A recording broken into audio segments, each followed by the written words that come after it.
versus Sunday with Dover and Barban. Let's talk football. That's right. Let's do it. All right. So we're going to preview week 2 of the NCAA and week 1 of the NFL. So we're offset by a week here. All right. So do you want me to just Week jump 1, right in? Opening NFL. You excited? Right. Oh, yeah. So this is the best time of the year. Are you more excited for the start of the NFL or more excited for the start of the NCAA football this year? That's hard to say. NCAA just because it gets here faster. But yeah, I was a little more excited for the NCAA just because of the different matchups and the games and stuff. The regular season for the NFL I really enjoy, but the matchups weren't as intriguing to me at the beginning. I'm interested to see how you feel for the rest of this the episode when you compare the NCAA to the NFL. But last week was really exciting for me for the NCAA, so I'll be interested to see what you think about this week for the NFL. Yeah, I know what you mean, especially because of conference realignment. We're just getting games we never saw before. So it's the NFL, every one of those games you've seen before. Now, different players, different teams at different, at different levels of how good they are right now and who's got a chance to go all the way. But like you've seen the Falcons play the Bears, like you've just seen that, right? But you haven't, or what, but USC, LSU, you don't get to see that often. No. Or Texas and Michigan on my list. You don't get to see that often. Let's maybe start right there, Texas and Michigan. All right. So week 1, I'm not so sure we learned much about either team. Okay. Like you said, they held serve. Texas looked strong. Michigan, they still won, but if you think they're a blue blood that's going to challenge for the national championship, to me, I just expect that 50-13 game. I kind of just expect it out of the powerhouses, which is what we got out of most of them, save for Oregon. So, and it could be expected. You didn't know what you had at quarterback, lost a lot of players to the NFL. So, it's reasonable that maybe they didn't come out and just blow Fresno away. Also, Fresno's not like an FCS school.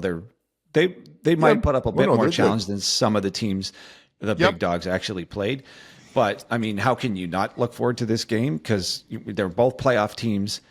It's an example of how can these teams reload? How well built are these programs? Now, one of them is in huge flux. They also lost their coach and all that stupid controversy about the Connor Stallions. And there's kind of like a bit of a circus around Michigan right now, whereas Texas just looks like it's getting to the peak of its powers. Sarkisian's kind of proved it now. He was a couple plays away from being in the championship game. So they look like they're back to being what I remember as Texas being like a powerhouse. And Michigan, I fear that it might be a blip on the radar because of Harbaugh. And now that he's gone, Michigan might go back to being the younger brother. I don't know if Michigan fans feel that way, but from a non-hardcore Michigan fan, just observing from afar, you could easily make that determination that they couldn't get there. Harbaugh showed up, transformed the program. They got there, left a bit of a mess with the Stallions thing. A bunch of players leave, and was that it? Like the power went with him. So I don't know. We'll find out. Yeah, no, I'm really excited about this game too. It's seeing Texas at Michigan in the big house in a regular season is something we've never seen. I've never seen before. I think that it would have been cool if the game was in November. I would have loved to have seen Texas play like in a snow environment or something. But no, Texas and Michigan, it's two really good teams going at it.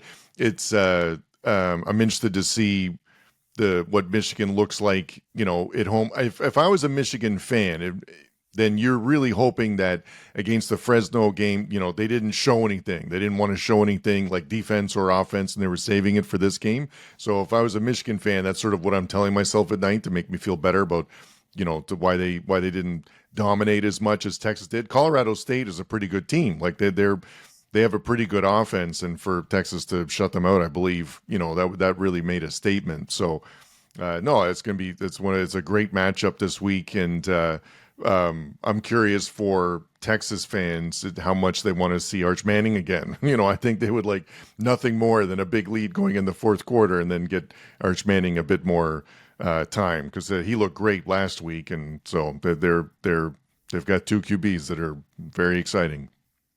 Right. It's kind of, and then Michigan's wondering if they even have the QB, and Texas has got two to choose from. Yeah, they're it's kind of an embarrassment of riches now at that school, which I kind of expect to be. Actually never expect Texas to be down. It's amazing to me that after Mac Brown left, it took this long for it to come back. Yeah. So No, and it wasn't even that bad when Mac Brown was there. I feel like they just have really high expectations there, and they weren't meeting them. But they still had winning records, and they were they're still. But yeah, and they have a lot of recruiting in Texas. Texas has a really strong high school recruiting population to draw from. So no, they're a good team, and they're great. And the college football is great when Texas and Michigan are both playing well, and I'm looking forward to seeing that on Saturday. Yep. All right. What do you got next? So the next one I'm excited for is the Tennessee at NC State. So that's a game I'm excited about. I want to see Nico play against a good team on the road. That's a big challenge for a first-year QB. NC State might not be as strong as they have been in the past, but it's still a good team. The coach has been there for some time, and on the road is always a tough environment. But I think that'll be a great matchup in prime time on Saturday night, and to see what Nico looks like, and especially since Florida's going to be playing Tennessee, shortly after that, is really get a good chance to see what Tennessee's like against some better competition. Right. That's on my list too. And for the exact same reason, Iamaleava flashed in the first game for sure. It's what everyone was, I think, expecting. People who were high on him, he delivered, but not now. Now this is a legit defense. So was he just beating up on weak talent, or is that just going to translate over to this week? So I'm sure the Tennessee fans are excited. And again, in my year of the QB, this is the start of him proving that he's really got it. I think he does. So that's going to be a good one. After that, I got Nebraska and Colorado, obviously. Yep. Again, we're talking about entertainment value here. These aren't the two best teams in the country. I don't even think they're in the, anything in the top 25, but they're fun. That was a fun game last year, and I think it'll be a fun game this year. Partly because of the skill talent on Nebraska. And now that Rayola's at Colorado, this finally looks like a real quarterback at Colorado. And it seems like they got the coaching. You said Colorado, but you mean sorry. Nebraska. Yeah. Sorry. Rayola at Nebraska. Yeah. Sorry. So it looks like Nebraska's on its way back to being like a solid team with like real talent. And that's like a legit quarterback. So we'll see. But if it's as fun as last year, then that would be great. Oh, absolutely. It's an important game for both teams, right? Both teams that weren't predicted to have too many wins this season, like above 500, bowl teams for both of them. But this is a game that they probably both had circled as a win on their record. So, and at Nebraska is going to be a great environment. But and to see Rayola play, get some eyes on him again, also in prime time on Saturday. That's going to be a great matchup. And I'm always excited to see Travis Hunter. He's an excellent player, both sides of the ball. So seeing them against Nebraska as well is going to be really good. All right, what do you got next? I also had Iowa State, Iowa. It's a rivalry game. I'm never super excited to watch Iowa's offense, although they scored 40 points last week, which is the most they've done in I don't know how long. So that's better than they've done before. But I'm a sucker for the rivalry games, especially the in-state ones, and I think Kirk Ferentz was suspended last week, so he'll be back this week. And so I'm interested to see how that one goes and see if Iowa State can hang with them and can move the ball in the Iowa's defense, which is still good. So. Yeah, no, I had that one circled. I got an interesting one here, Oregon and Boise State, to see if that was an anomaly last week or if Oregon's really got problems. Like, is that a fundamental problem or was it just a weird game? And what we expected, well, at least I expected out of Oregon, is really there. And last week just wasn't really representative of how good they might be. But Boise State's going to be a step up in competition for sure. So let's see. Boise State had, so I think it was their running back or something that had like a really good game, in which sort of came out of nowhere a bit. And so just knowing that the level of talent is probably a little bit better than what most people would assume for Boise State, going into this year.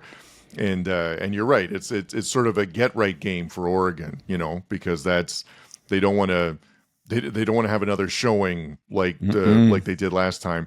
It's a bit of a weird game. So it's 10 p.m. Eastern, so it's a 7 p.m. local time there. But it's a nighttime game for Oregon, which they don't get very often. So that's going to be a tough environment for Boise State. But that you're right. Like that game's more important for Oregon than Boise State, which is really saying something at second week of the season. So, is that in Oregon? Yeah. Okay, right. Yeah, in Oregon at 10 p.m. Eastern, so 7 p.m. local. Yeah, this is a prove-it game for them. Yeah, which I wouldn't expect this early in the season that this game would matter this much, like you said. But exactly. It is.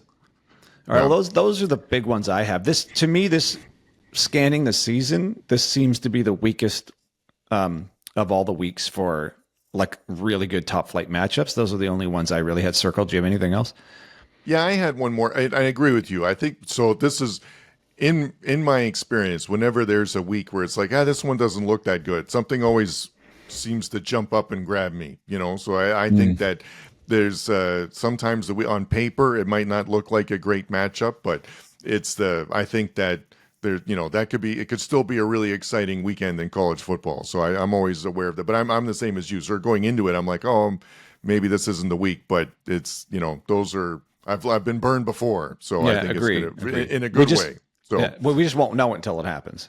Yeah, there's one more I'm going to throw on the table too, which is the Mississippi State at Arizona State. So Arizona State, I had zero, I don't want to say zero interest. I was zero awareness or anticipation going into the season, but they had a good week one. They looked good. I saw a bit of the highlights of that game. And so I think then people had zero expectations for them coming in, but they look pretty good. And same thing with Mississippi State. I think wasn't aware of them too much going into the season, but they played also well. And so I think that's a sneaky good matchup there. It's late on the Saturday, but Mississippi State at Arizona State, both teams look good week one. Both teams would have a lot of momentum coming into this game. A lot of momentum. It's 1 week, but I mean, both teams felt good last week. And someone's going to win this week and feel even better. So that's going to be both of them are going to be into that game, and then that's going to be a good matchup too, I think. Yeah, I'll be able to get eyes on that one for sure. Mm-hmm. That's just too bad that's so tough. The East Coast or the West Coast time zone games are so tough to watch on the East Coast. Yeah. It's really hard to stay up that late and even want to be up that late to watch all of those games. I think that's why sometimes the players out there slip through the cracks a little bit nationally. Mm-hmm. And you only find out kind of at the end of the year, Michael Penix is really good. He's been good all year, but almost nobody can stay up. At least a lot of the East Coast people can't stay up enough to watch it. And I don't know how many people record games and watch them later. So yeah, but I'll get eyes on that. All right. That's all I got for college. Do you have anything else? Yeah, no, the only other comment I'd make just about the college is that, everyone's been talking about the conference realignment, and we've got Texas playing Florida and all these great matchups and TV, and it's a 12-game playoff and all that stuff. It was nice to see. I was just a little reminder that there's still some old college football still here when you see McNeese playing at Texas A&M at 12:45, which is a weird time. Tennessee Tech is playing at Georgia at 2 p.m., so we're still getting some of these random FBS and FCS teams playing good teams. Like, it's still happening, that. It used to be where the first 2 weeks, those are the only matchups we would get, before conference play started. And that it hasn't been completely erased from the college football lexicon, that there's those things are still happening. So it's so that going through the schedule that jumped out at me. I was like, oh yeah, this reminds me of Albany at West Virginia. This is like, oh yeah, that's what it used to be. It used to be like that for 2 weeks. And the only other thing I'll probably watch the first 5 minutes of is South Florida at Alabama, because that was a game that was sneaky close last year. I don't think it's going to happen again this year, but Alabama already has the tape from last year saying like, hey, we don't want to overlook this one again. Like it writes itself in terms of motivation. So that'll be, I don't think that they're going to make that mistake. But yeah, Samford at Florida, I have no interest in. There's some matchups here that are not interesting at all. So yeah, that's a good point. We're not totally past the paycheck games like this. No. And I get it. The smaller schools, it helps their programs out. But I think in the next 10 years, these are just going to go away and stay gone. Like once this conference realignment stuff, and even if the NCAA exists anymore, if that becomes its own league, but that's a whole other topic. But I think I'm just glad that the schedule's changed enough that we get better games now, and they're not all these mismatched games for the first 2 weeks. All right. So I think that's good for college. Let's move on to the NFL. You want to start? Sure. I'll start. So let's see. So Baltimore at KC is the most tantalizing but least interesting matchup to me in the first week. And this is for a few reasons. I know it's on paper, it looks good. I should be really hyped up for this game, and I'm not. And part of it is because I really have the feeling going into the season, since Casey's won back-to-back Super Bowls, that the regular season is sort of I'm projecting that they feel this is the least important regular season going in. They just need to make the playoffs at some shape or form. And then that's when they really have to start playing well, and they know it's a long season, and you could start with a lull, but still finish strong. And I think that Baltimore, I think it'd be important for them to win, because they haven't gotten past KC in the playoffs, and so I think, but I mean, God, it feels if this matchup was sort of any time after week 10, they'd be like, oh, it's a playoff preview. It's really important, but it's because it's week 1. There's so many things can happen afterwards. And even if Baltimore blows out KC, I don't think anyone's going to be talking about it at week 17, like when they go into the playoffs playing each other. And even if Baltimore beats them now, they'll be like, well, it's just the regular season. You see what they do in the playoffs. So it was really, it's Thursday night. I'm going to be watching it. I'm looking forward to seeing it, but man, I've already sort of planned on the results aren't going to mean anything either way. I have the exact same sentiment, and you stole my thunder, but everything. That's because we're both smart like that. Yes, we are. It was the thought I had as you were talking is this is a no-win situation for the Ravens.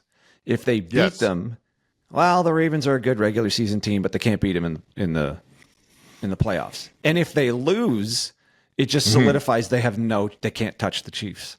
Yeah, no, and vice versa. With if Kansas City wins, they're like, well, that's just what they're supposed to do. And if they don't, they're like, well, they'll beat them in the playoffs, so it's not a big problem.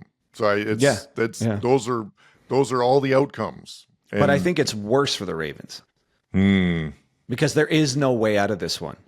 Win, it just solidifies they're a regular season team. Who cares? Lose, you've got no chance. You clearly can't touch this team. So to your point, if this was week 13, like would feel more real. So yeah, and I don't know what the media take will be. That's our take. I wonder if the media will say the same thing. Like, let's say Jackson has just a stellar performance. Let's say, what if it just turns out like last year's opener where the Chiefs dropped a 1-point game to the Lions? So is Jackson arrived, or is it just the bounce of a ball? Yeah, you're right. It's just not. There's no redeeming the Ravens, no matter what happens here. They have to beat that. The Ravens have to beat the Chiefs in the playoffs for it to matter. This game, unfortunately, won't matter. No, and there's a really good point about the media, because the media is going to be blowing this game up because it's on a Thursday. It sort of stands alone at that time point. And so they're going to be making it like it's a preview of the ACC championship game. They're going to be calling it all kinds of things, but they know in their hearts that it's week 1. It's week 1 of a 17-game regular season, and it is, and there's nothing that could happen in this game that would make you say like, oh, maybe Casey won't be there at the end. There's not like, even if they get blown out 30-0. They're gonna have zero panic. Like it's So but I'm gonna be so tuned out of the NFL Network like hyping up this game. This like as soon as people start talking about it, I'm really not. It's paid no attention to it. The scariest thing is if the Chiefs just blow them away. Like that would be like, oh no, like they're you're right about that. Better. The only thing that would move the needle a bit is if KC blew out Baltimore. And and the individual people is the important thing, right? Like, so that if there's some individual people that are stepping up, like either in the offensive line for KC or like in the backfield or something for Baltimore, like that, that would mean something for the fan base going forward. But yeah, it's either way you slice the result, it's it's a week 1 regular season game, and it's too bad it's this matchup.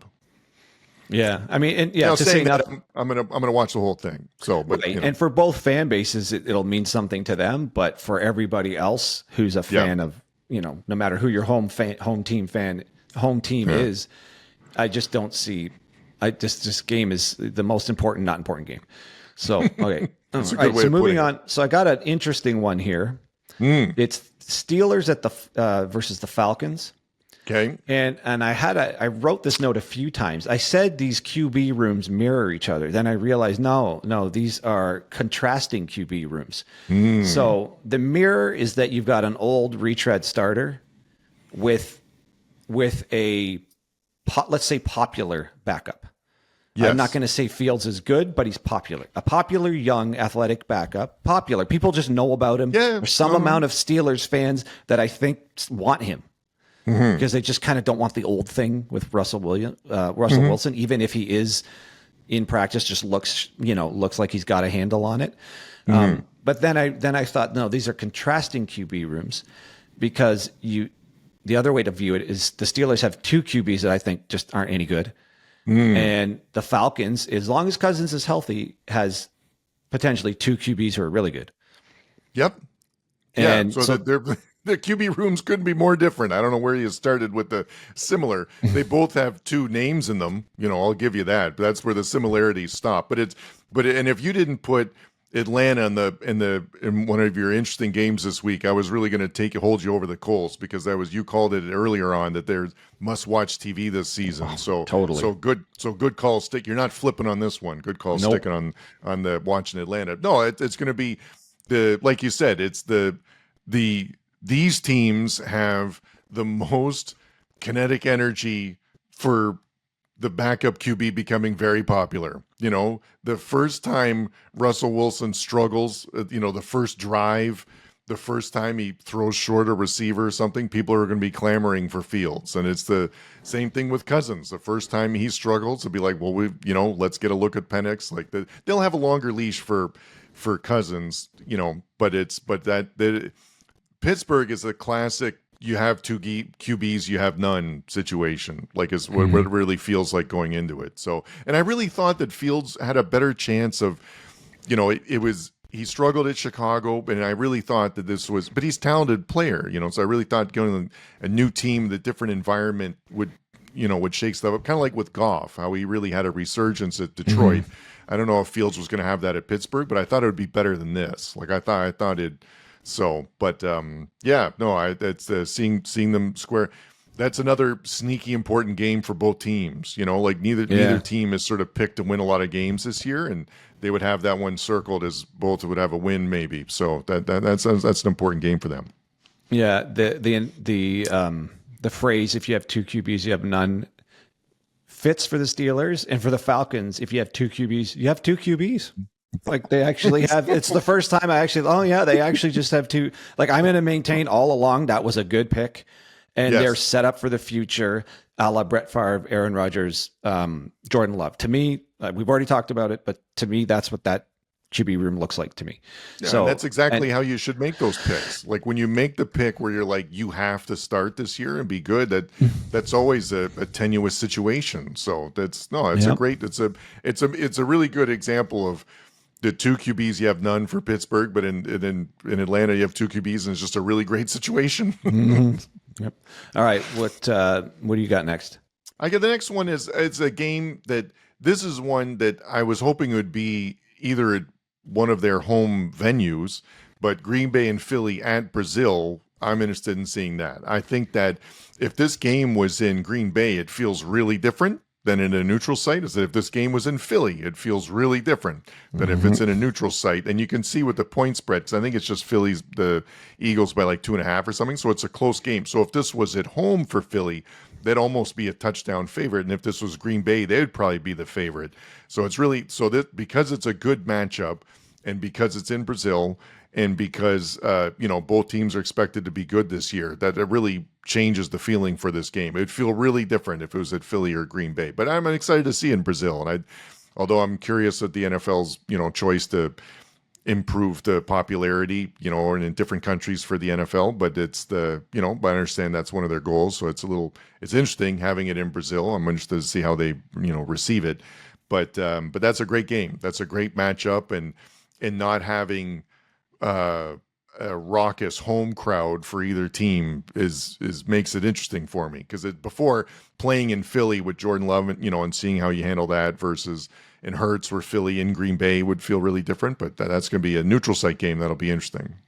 Yeah, I'm curious to see how it's just going to look on TV and what the crowd's like. And I mean, I guess we can't really have statistics on how many people actually travel for that game and how many it's just going to be locals or expats, or I don't know. I'm wondering who's going to fill that stadium. And the only note I have here on top of everything you just said, and it's in my list here, is just a potential NFC Championship game preview. It's one of the few games happening that I think could end up that those two teams could easily get there. No, two good teams going in week one, and without the advantage of playing at home for both of them. So. All right, so this is in my category of most interesting matchups that we're in right now. Texans versus Colts, divisional game with two potentially up-and-coming stars, and I'm going to say potentially because we know C.J. Stroud is, and we don't know about Richardson yet. And again, he's raw, but the ceiling is so high. To me, that's on my list of must-watch teams and must-watch players is Richardson. So that one's going to be interesting, because if he does work out and he actually becomes a legit starter that can win games, now you're looking at a situation where these guys are going to be playing against each other year over year, and it could become a rivalry of two young quarterbacks coming through the league together. Yeah, Richardson's always a tough subject for me because he's got great potential, and I really wanted to realize it, and I just don't know if it's going to happen. But I'd love to see it, and so I'm always cautiously optimistic because I'm hoping he can. He's shown the flashes that he shows are incredible, and he just being able to put it together over a whole season would be amazing. And you're right, it's a conference games early are sneaky important, because at the end of the season, that's what separates the tiebreakers and making the playoff run and stuff. So early conference game with two teams that should be good in the same division, that's an important matchup with two young good QBs. Yeah. So looking forward to seeing them in action. Yep, and that's why it's most interesting. I didn't say it's the best game. It's just very interesting to me. All right, what do you got next?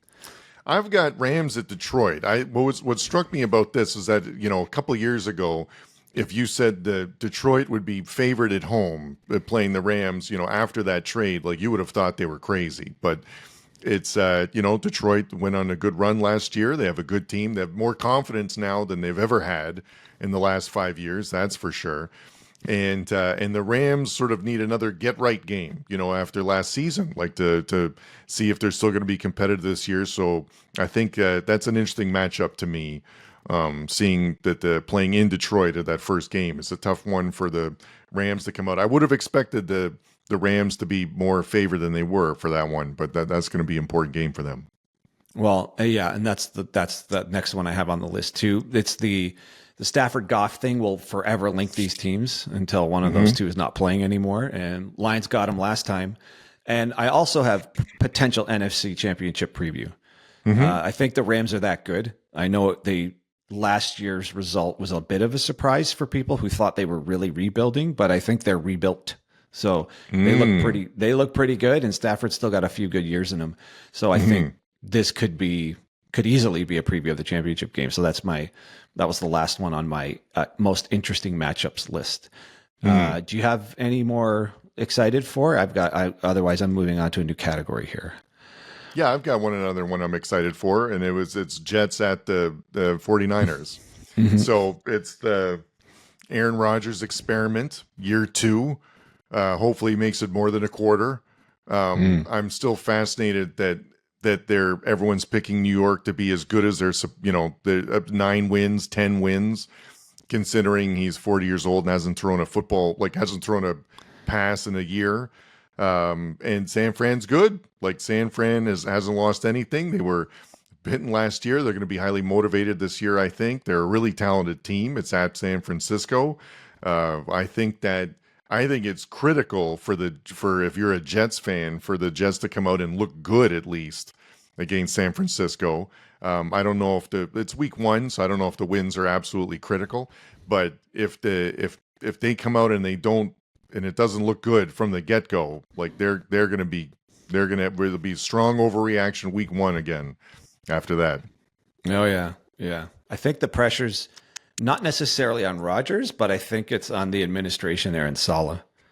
Just because they put all their chips in the table with him. They let him kind of bring over coordinators and players he liked. Like they went all in with him. And you kind of know, as long as he's healthy, I think you're going to get a good performance. I mean, it's not like he aged a decade. Also, with all the rehab, a lot of little nagging injuries can heal. And I'm sure he knows how to get himself prepared, like physically. So, and to your point, that type of, the rehab and the surgery on that's pretty robust. So the re-tear rate, like you said, was low. So theoretically, he should show up kind of ready to go, similar to what he was like, a couple of years ago. So, but yeah, obviously this is one of the most interesting teams just because of Rodgers. Like the Jets are just going to be like that all year. Yeah, no, I hear what you're saying. He's a veteran QB, he knows how to get ready for the opening week and stuff. I feel like there's a bigger difference between 38 and 40. I think that when you're an athlete, I think that's not this. It doesn't feel the same. So I think that's hope it goes well. Yep.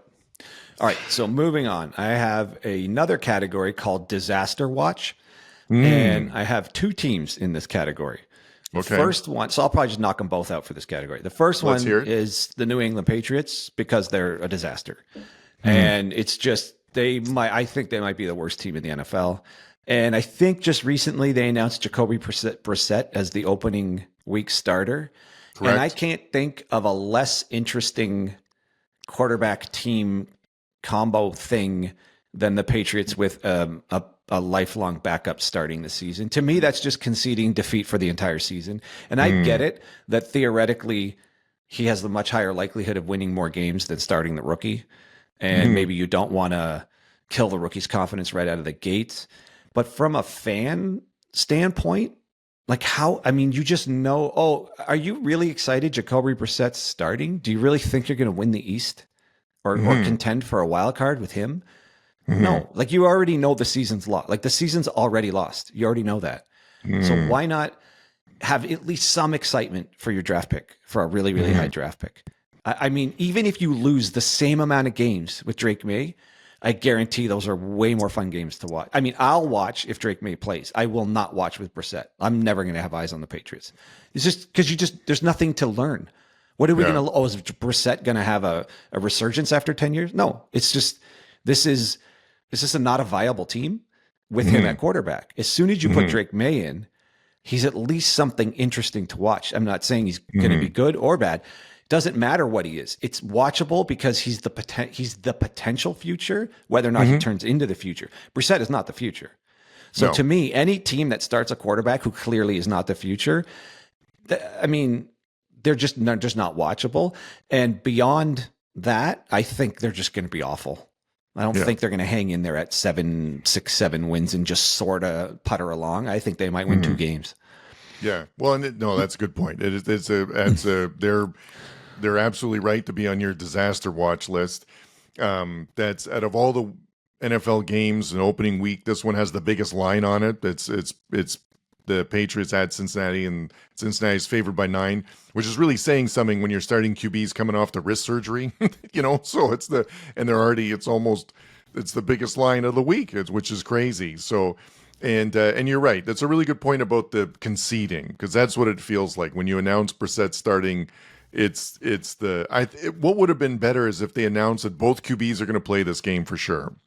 That would have been better. Like, because then you can say we want to start Brissett because it's on the road in a hostile environment, and we don't want to ruin the rookies, confidence.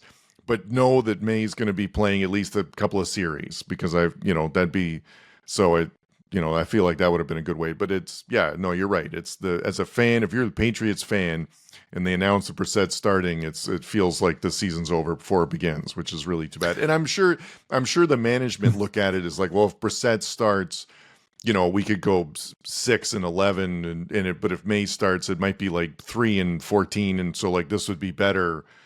But I don't, it's go 3-14 and get a top round pick. And grab whatever it is that you need, a defensive end. I mean, you lost Judon. I don't even know who's playing edge there, but get an end, get a tackle, get whatever you need. This season ain't it. It's just not it. Also, I wonder what Patriots fans think seeing Caleb Williams is going to start, Jaden Daniels is going to start, all of these other guys are going to start, but the guy you picked, third, is going to sit. How does that make you feel? Like, I'm excited to watch the Commanders. I don't care if they win or lose. They just got to see if Daniels has got it. But I don't care at all to watch the Patriots until Drake May goes in. So that's one disaster team. My other disaster team, Cleveland Browns. Oh. And mostly because of Deshaun Watson. His contract's kicking in and chewing up way more of the salary cap from what I understand. And in the entire time he's been on the Browns, he's played no more than 6 games a season or something in that rate. Never even a full half a season, right? And I wonder, is he going to play it more than half the season this year? And even no matter how many games he plays, is he going to be just a shadow of what he was? Like, there was a time there where he was looking like top 5 Super Bowl caliber quarterback. That's years and years and years ago. Now, I think they just announced they restructured the contract, I think, for Watson a little bit, so that it's not hitting it as much. Oh yeah, that's right. They freed up some cap space a little bit, but it's still your point. That's when there was the over $200 million guaranteed thing that he signed was ridiculous. So so I know you're not into the point spread as much as I am, but if you had to, so it's Dallas at Cleveland. If you had to guess who's favored by the point spread, what would you think it would be? Oh, I don't even remember. I didn't. Yeah, but if you had to guess, like, if you were setting a line right now, Dallas who would you at say? Cleveland? Yes. I'm assuming Cleveland. Yeah, they are. That's a good guess. I would have thought Dallas might have been favored in that one. Like, I would have, I know it's at Cleveland, but it's Cleveland by 2.5, which is interesting. I thought that I was the same as you. I think Cleveland's not a good team, and I thought that Dallas is significantly better than them. So I'm surprised that it's Cleveland by 2.5. But apparently they're favored to win against the Cowboys in the first week. So so it's to me, I guess it's all dependent on if Watson plays well, and if he doesn't, they're just going to be in the cycle of whoever the backup is. Right. So I feel when Cleveland's favored over Dallas, I feel like someone knows something that I don't. So they for sure know something you don't. And so I'll be staying away from that one for betting purposes. But All right. Do you have something else? No, go ahead. All right. So I have a who cares category. There's only one game in it. Vikings and the Giants. Really? Because who cares? This is a lost season for both teams right out of the gates, because neither quarterback is the future. Jones is not the future. He might not even make it this season. Darnold's not the future. Their future is in a rehab room right now. So who cares? How can these fans get up for this game? I mean, this is what they got, right? This is just what they got this year. But they kind of are lumped into that category with the Patriots now, the thing is, the Patriots' future is going to be sitting on the bench. Or at least what they might. You don't pick a guy third if you don't think he's the future. So what they showed by their draft, by the drafting of him that high, they showing that they think that's the future, yet they'll put him on the bench. And then these two teams, who neither quarterback is the future, like they're all three of them are in a who cares category. So, I mean, it sucks for these fans because the Vikings looks like a really good team other than quarterback. But really, Darnold's kind of proven it. He's got 50 or 60 starts or whatever it is. And he was, I guess you just have to hope spring's eternal thing. And, well, maybe he'll turn it around now. He'll be the next Geno Smith, but that's, I really don't think it's going to happen. So, I mean, you could also put the Giants in disaster watch as well. They're kind of, they straddle both categories. The Giants and the Patriots straddle the disaster watch, who cares category. But this particular game is who cares. Right. No, that's a good point with Brissett. When they announced he's starting for the Patriots, you're like, oh, we're conceding the season, and that's how we feel as a fan. And with with Minnesota and the Giants, it's like, well, regardless who's starting, we've already conceded the season. It feels like it's this is our best starting lineup, and it doesn't feel good. It's like the Patriots have a choice to concede it, and they are. These two teams have no choice. The season's already over. Yeah. No, I had it listed in my notes here is that someone's got to win this one. So there was because both teams would want to win this one in their schedule. They don't have a lot of winnable games on there, but someone's going to start 1-0 unless there's a tie, and they'll be happy about that. But that's someone's got to win, and that'll be a game that I won't care about. Then I'll look afterwards just to see what the score was. I might disaster watch it, but it's just, I think it's just going to be ugly. All right. So I just have one last item. It's its own category. Okay. And it's called Biggest Wild Card. And this isn't just for the first week. This is for the entire season, but this is the first look at it. And that's Joe Burrow. If he comes back and he's full Burrow, he's the only guy he's the only quarterback who's proven he can beat Mahomes in the playoffs. Currently in the entire league, he's the only one who can do it, or who at least has proven they can do it. So if Burrow's full strength Burrow, that changes the entire board, because now you've got someone who I think has a winning record against Mahomes. So you've got someone who's capable of going to the Super Bowl and capable of beating Mahomes, as he's already done it, right? He's already beat him and already made it to the Super Bowl. So if he's full strength, the calculus on the AFC side completely changes. Like everything changes. Like, I think we easily forget that he was just sort of not in the game last year. So all this talk about the Ravens and whoever and Josh Allen, as soon as the last time Josh Allen played Joe Burrow kicked the shit out of them. So he is a major, major wild card for this season and for the NFL moving forward. If he's there, everything changes. And they're at full strength. So that's why I call it a wild card, because we cannot, even though the surgery, whatever, we still don't know if he's going to be fully back 100%. Yeah, no, I think I had it instead of wild card. I had it as the most important thing that could happen week one is that he looks good. Like if he comes out and he's throwing as strong as he looks like a dynamic Joe Burrow, then that is one of the most important outcomes out of week one that can happen. Because like we said, it's week one. You win the game, you lose the game. There's still 16 more left.